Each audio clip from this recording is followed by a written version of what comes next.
Bien, antes de continuar solamente agregar algo que me dijeron que por favor aclarara en relación a la iniciativa Más Providad que comentaba María Paz Eppelman.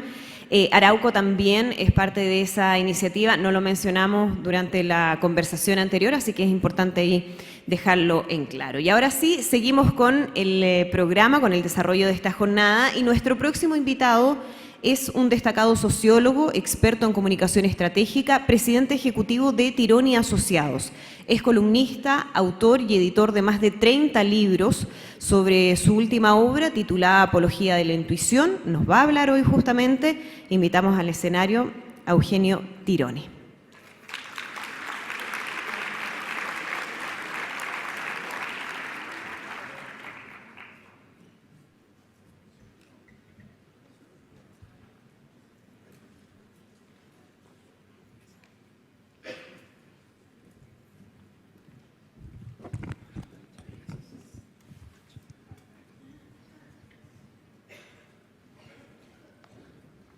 Bueno, muchas gracias. Es bastante honroso, pero también motivo bochorno hablar después de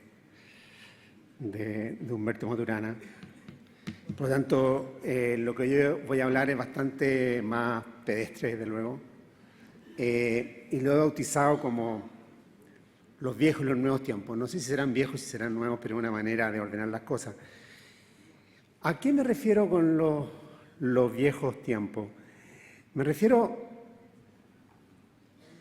a ese periodo para muchos maravilloso, cuando Chile parecía ser el sueño utópico de los economistas. Ayer me tocó ver Chicago Boys, esta película de la Carola Fuentes, y es maravilloso ver lo que un conjunto de ideas, un grupo de personas con convicción, con fe en sí misma y con un nivel, obviamente, de dogmatismo sin igual, logró producir en Chile. Me refiero a un país donde las leyes de la economía parecían fuera de discusión, quien pretendiera intervenir sobre ellas era un gaffiter, que esas leyes estaban destinadas a gobernar toda la vida humana y que no había espacio, por lo tanto, para enjuiciamientos políticos ni morales.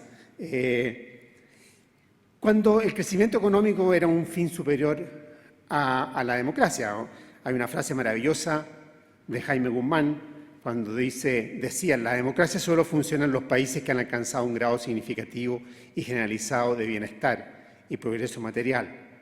Alcanzar esa meta es condición previa para que nuestra patria pueda implementarse nuevamente el régimen democrático de gobierno. Cuando además la política parecía subordinada a las leyes del mercado. Como decía Milton Friedman, las personas pierden el tiempo expresando sus preferencias a través de la política. Es mejor que la expresen a través del mercado. Y esto mismo estuvo en la base, ¿no es cierto?, de las transformaciones económicas de Chile, en la cual se trataba de privilegiar el derecho a elegir educación, salud, previsión, antes que las libertades políticas. Un tiempo cuando la democracia además estaba diseñada para contener la mayoría. Era el famoso concepto de la gobernabilidad. Y por lo tanto se establecía lo que se privilegiaba en ese sentido era la gobernabilidad por sobre la representación, por sobre la participación. Y por tanto además había una arquitectura institucional destinada a privilegiar la minoría, establecer mecanismos muy complejos para hacer cambios y todo lo que conocemos. Cuando además estaba la noción de que era la sociedad la que tenía que adaptarse a la empresa, a su paradigma, a su modelo, a su forma de organización, no la empresa adaptarse a la sociedad, que era un poco una idea muy friedmaniana. Y cuando además se había impuesto como dogma esta noción de Friedman, que cuando la lanzó él, por ahí por los años 70, me parece, fue 60, fue muy disruptiva cuando dijo que la finalidad de la empresa era elevar la ganancia de los accionistas, quienes a su vez son los dueños. O sea, no son poseedores de derechos, sino que son los dueños de la empresa. Y además, otro rasgo de estos viejos tiempos es que los tribunales estaban subordinados a los dictados, digamos, de la economía y de la gobernabilidad. O sea, los tribunales dictaban sus resoluciones o se esperaba que las dictaran en función del así llamado bien común establecido por las leyes de la economía y, en cierto modo, de la política. Y cuando la participación está destinada como a dotar de legitimidad a temas y a decisiones basados en criterios esencialmente económicos, cuando también se estimaba que la mejor decisión era la decisión más rápida y ojalá más irreversible, ¿ah?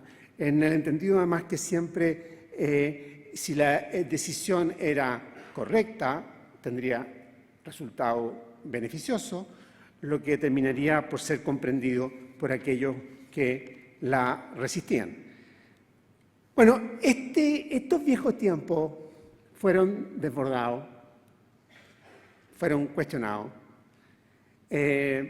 básicamente curiosamente, por las criaturas, digamos, que fueron generadas por estas mismas nociones, por este mismo modelo, por los estudiantes, que de pronto plantearon que la educación, que era la fuente de todas las oportunidades, podía convertirse en una estafa, por los accionistas minoritarios, por los consumidores, que lo que parecía el acceso a algo que no habían tenido jamás acceso se convirtió en abuso, los tribunales que comenzaban a tener su propia manera de tener razón y por tanto a emanciparse de la exigencia de bien común planteadas por la economía y la política. Bueno, y para qué decir los fiscales, que eso es un fenómeno un poquito más reciente.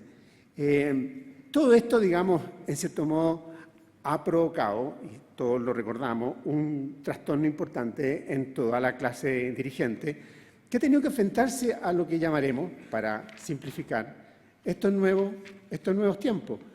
Nuevos tiempos que están caracterizados porque la economía ya no basta para fundar la autoridad o acallar las dudas. O sea, el dictado de los economistas o la apelación a la ley económica comienza a ser cuestionada.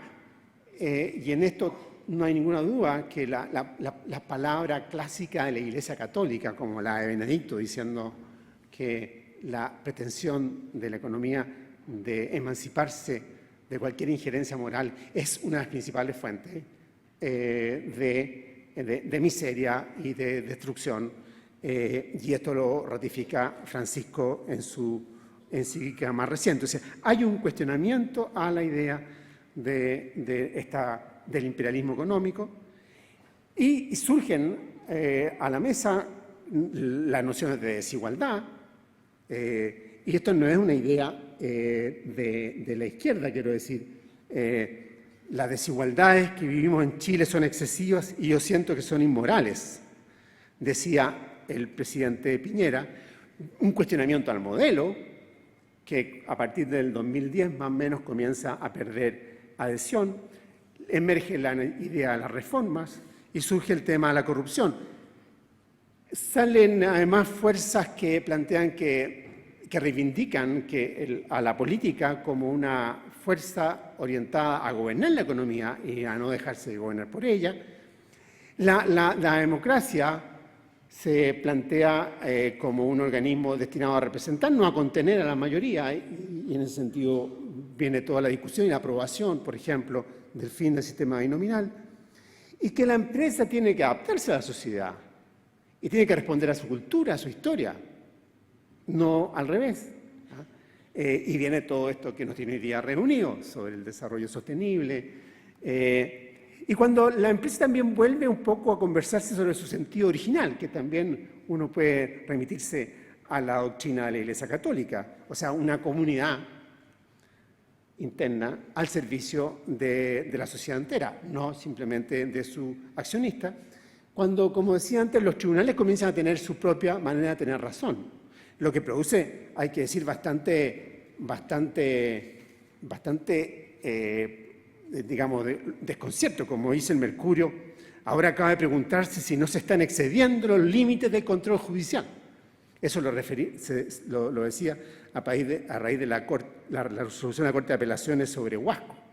O sea, los tribunales y los jueces se han arrogado el derecho a cuestionar lo que deciden los técnicos o los políticos.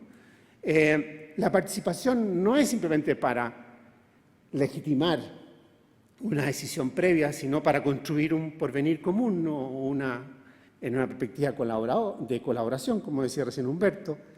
Y cuando la legitimidad depende más del proceso que de los fines, o sea, no es que cualquier fin justifique cualquier proceso o cualquier procedimiento, y la rapidez de la decisión no es garantía de efectividad. Mejor ejemplo de eso es la reforma tributaria. Entonces, y cuando la mejor decisión, por lo visto, no es la más perfecta, la más pura, sino la más gris, la más gradual, y la que genera más consenso, y que es más reversible, más desmontable. Otra vez, mejor ejemplo, la reforma tributaria, que se está desmontando. ¿Por qué no se estableció desde su origen un sistema para irla reevaluando y desmontando cada vez que tuviésemos más conocimiento que nos permitiera una mejor evaluación? Entonces, y con esto voy terminando, no sé en qué color voy, pero no he llegado al rojo. Yo tengo la impresión de que las élites políticas y económicas no sabemos bien cómo encarar estos nuevos tiempos. Y eso es un poco lo que nos tiene en este estado, en cierto estado de desconcierto. Y no sabemos, en el fondo porque no sabemos lidiar con una sociedad de clase media y no de pobre. El problema que tiene la sociedad de clase media es que exige un grado de horizontalidad, un grado de deliberación, un grado de consulta, un grado de conversación, que no exige una sociedad de pobre gobernada por una oligarquía. Una sociedad más heterogénea, o sea, mucho menos uniforme, vale decir, una sociedad más tipo archipiélago, en el sentido más compleja, y por tanto las balas de plata no tienen el efecto que tuvieron, por ejemplo, en la época de los Chicago Boys. No hay soluciones perfectas. Es más horizontal, como decía, menos oligárquica. La posibilidad de apelar, digamos, al efecto sagrado de la ciencia o de la sabiduría para imponer una decisión se hace más difícil. Es más lábil también. O sea, es menos constante, porque es más reflexiva. Y, por lo tanto, es menos estable, menos predecible. En un momento está con las reformas y a los pocos meses puede no estar con las reformas. Y puede volver a estar con las reformas. Y así por delante.